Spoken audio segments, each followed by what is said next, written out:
मोहतरम दोस्तों, अस्सलाम वालेकुम वरहमतुल्लाहि वबरकातुहू। उम्मीद करता हूँ आप खैरियत से होंगे। अल्लाह पाक आपको सलामत रखे, खुश रखे, आबाद रखे। मेरे प्यारे अजीज दोस्तों, रमज़ान का महीना चल रहा है और रोज़े रखना हर मुसलमान पर फ़र्ज़ है।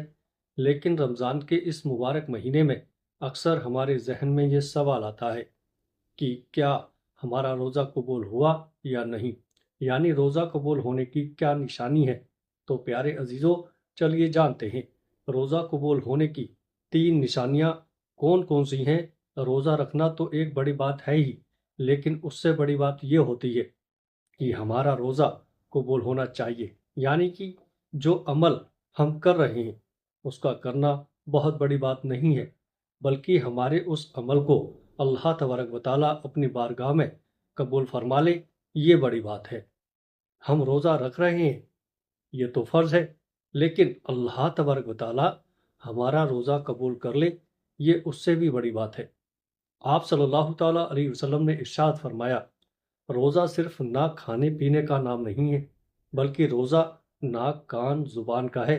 जैसे ज़ुबान से कोई गलत बात ना बोली जाए, कानों से गलत चीज़ें यानी किसी की बुराई या गाने बजाने को ना सुना जाए। लेकिन अगर कोई रोज़ा रखकर भी झूठ बोलता है और वो गलत काम करता रहे, यानी रोज़ा रखकर भी वो गलत काम करता ही रहे, तो आप सल्लल्लाहु ताला अलैहि वसल्लम ने इरशाद फरमाया, उसका रोज़ा रोज़ा नहीं है, बल्कि फाका है। और ऐसा रोज़ा तो अल्लाह तबारक व तआला कबूल ही नहीं करता। मेरे प्यारे अजीज दोस्तों, आज हम रोज़ा कबूल होने की 3 निशानियों के बारे में बताऊंगा कि अगर आपका रोज़ा कबूल होगा तो कुछ ऐसी चीज़ें ज़ाहिर हो जाएंगी जिससे आप ये समझ सकते हैं कि हमारे रोज़े को अल्लाह पाक ने कबूल फरमा लिया है।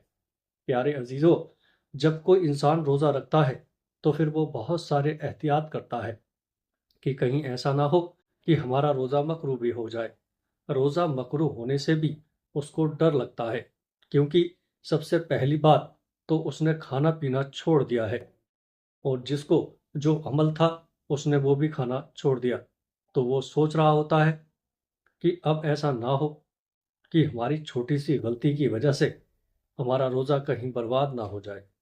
प्यारे अजीज़ों, और ये सोचना भी चाहिए, क्योंकि इसका जो सवाब है, जो क़यामत के दिन जब लोग आएंगे अपने अमाल लेकर, कोई नमाज लेकर आ रहा है, कोई रोज़ा लेकर आ रहा है, कोई ज़कात लेकर आ रहा है, कोई हज लेकर आ रहा है, अल्लाह ताला के जो फरिश्ते होंगे वो उनको अज़्र व इनाम देना शुरू करेंगे।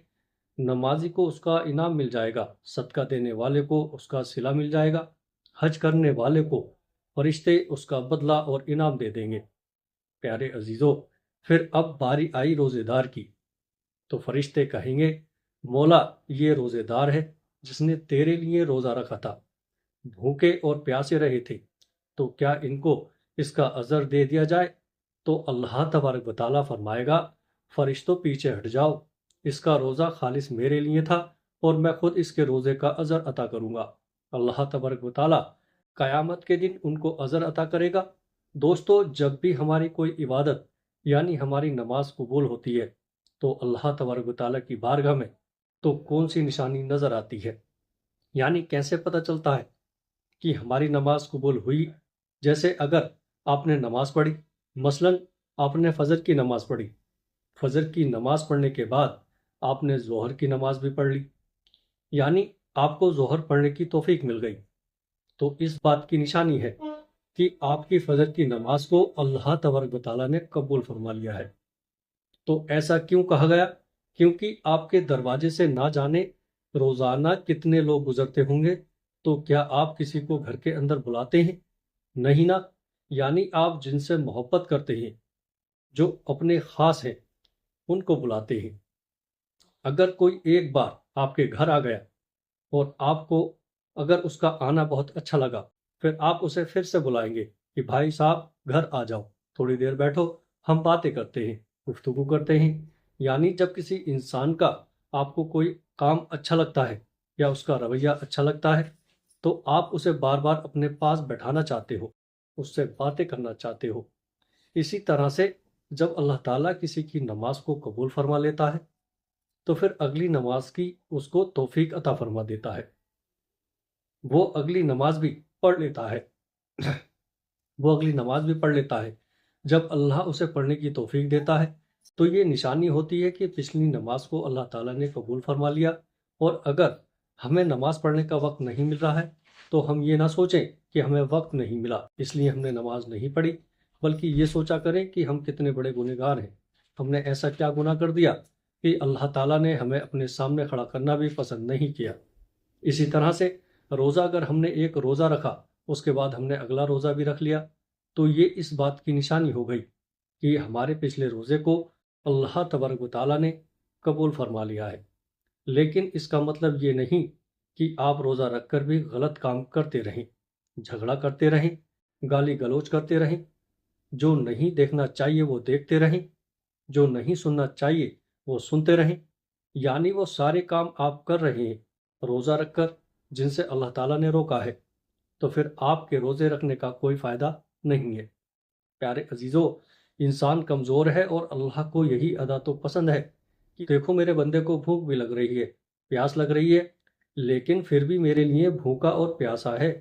انسان جب افطار کرنے کے لیے بیٹھتا ہے اور اذان ہونے سے پہلے اللہ فرشتوں میں فرماتا ہے کہ دیکھو میرے بندے کے سامنے کھانا رکھا ہے، پانی بھی رکھا ہے، اے فرشتوں اس کو بھوک لگی ہے اور کھانا بھی سامنے ہے، لیکن یہ کھانا کیوں نہیں کھا رہا ہے؟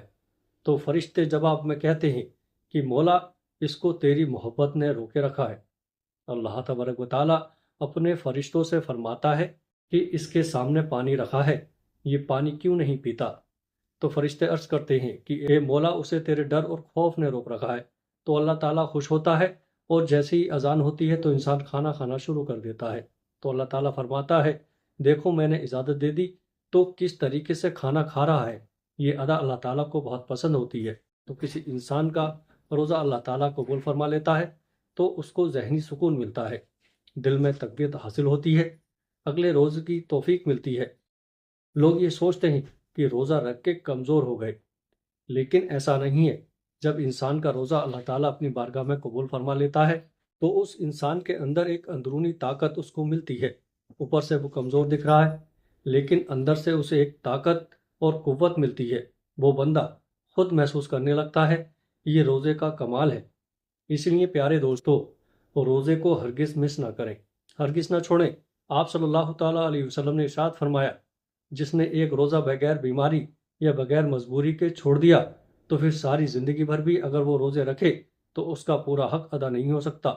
آپ صلی اللہ تعالیٰ علیہ وسلم نے فرمایا کہ روزے دار قیامت کے دن عرش کے سائے کے نیچے کھاتا پیتا مسکراتا ہوگا، بے روزے دار حساب و کتاب میں مبتلا ہوگا۔ پیارے دوستو، اللہ تبارک و تعالیٰ سے دعا ہے کہ اللہ پاک ہم سب لوگوں کو روزے رکھنے اور زیادہ سے زیادہ عبادت کرنے کی توفیق عطا فرمائے۔ پیارے عزیزو، امید کرتا ہوں ویڈیو اچھی لگی ہوگی۔ ویڈیو اچھی لگے تو آگے دوستوں میں شیئر کیجیے گا۔ السلام علیکم ورحمۃ اللہ وبرکاتہ۔